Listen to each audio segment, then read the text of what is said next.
আমি চাওক এইটো ফিংগাৰ এইকাৰণে লৈ আছোঁ যে বিভিন্ন মানুহৰ আমাৰ যোৱাবাৰ যি আমি UPS মেচিন আছিলে এইবাৰ EKYC কৰা হৈছে যাতে বেছি অথেণ্টিকেট কৰা হয় আৰু আমি যেহেতু নতুনকৈ আৰু 10 লাখ মানুহক যেহেতু আমি ৰেচন কাৰ্ড আমি দিয়াৰ সিদ্ধান্ত আছে কাৰণ কিয় এতিয়াও আমাৰ হাতত 10 লাখ বেনিফিচিয়াৰী দিব পৰা পজিশ্যন আছে আমি প্ৰাথমিকভাৱে যিসকল কেঞ্চাৰ পেচেণ্ট কিডনি হাৰ্টৰ পেচেণ্ট যিসকলে আধাৰ কাৰ্ডৰ কাৰণে তেওঁলোকে ৰেচন কাৰ্ড পোৱা নাছিলে তেওঁলোকক আমি আমাক সুকীয়াকৈ আবেদন কৰিব আহ্বান জনাইছোঁ আৰু যিসকলে পূৰ্বতে ৰেচন কাৰ্ড পোৱা নাছিলে বিভিন্ন কাৰণত তেওঁলোকক পুনৰ আমি আবেদন কৰিব দিছোঁ সকলোৱে যাতে আগন্তুক দিনত ৰেচন কাৰ্ড যাতে পায় সেইটো নহয় এটা সময়সীমা থাকে যেনেকুৱাকৈ আধাৰ কাৰ্ড চিটিং নকৰিলে আমি কৰ্তন কৰিম বুলি কৈছিলোঁ গতিকে এইটোতো সকলোৱে সহযোগিতাত হ'ব লাগিব এটা কাম মই বিভাগৰ মন্ত্ৰী হিচাপে কৰিব নোৱাৰিম ৰাইজেতো কোনো কালে ভবা নাছিলে যে 42 লাখ মানুহে ৰেচন কাৰ্ড পাব আমি প্ৰতিশ্ৰুতি দিয়া নাছিলোঁ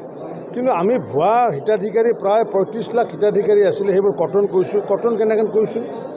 আমি যি আধাৰ কাৰ্ড চিটিং কৰিব দিলোঁ আধাৰ কাৰ্ড চিটিং কৰোঁতে দেখা পালোঁ যে মোৰ নাম মানে যদিও এতিয়া মৌৰৰ কাৰ্ড বনাইছোঁ মধুৰ নামতো কাৰ্ড বনাইছোঁ নন্দন নামত কাৰ্ড বনাইছোঁ আধাৰ কাৰ্ড যেতিয়া চিটিং কৰিবলগীয়া হ'ল চিটিং কৰাতে মোৰহে চিটিং কৰিলোঁ নন্দ আৰু যদুৰ নামতো চিটিং কৰিব নোৱাৰিলোঁ এইবাৰ পুনৰ যদি তেনেকুৱা যদি কিবা আৰু 2-4 লাখ যদি ওলাব পৰা যায় সেইটো কাৰণে কৈছোঁ যিটো কম দি আছে যদি যিসকলে দোকানৰ পৰা মালটো লয় দোষী তেওঁলোকেহে কাৰণ আমিতো তেওঁলোকক কৈছোঁ সম্পূৰ্ণ ল'ব দিছোঁ তেওঁলোকে ফিংগাৰ প্ৰিণ্ট দি পেলাই তেওঁলোকে চহীও কৰি আহিছে এইটোৰ কাৰণে দোষী যদি একপক্ষীয়ভাৱে কণ্ট্ৰলৰ দোকানী হ'ব নোৱাৰে যিসকল গ্ৰাহকসকলো সমানে দোষী কাৰণ কিয় তেওঁলোকে সম্পূৰ্ণ চাউলটো লোৱাৰ দায়িত্ব তেওঁলোকৰ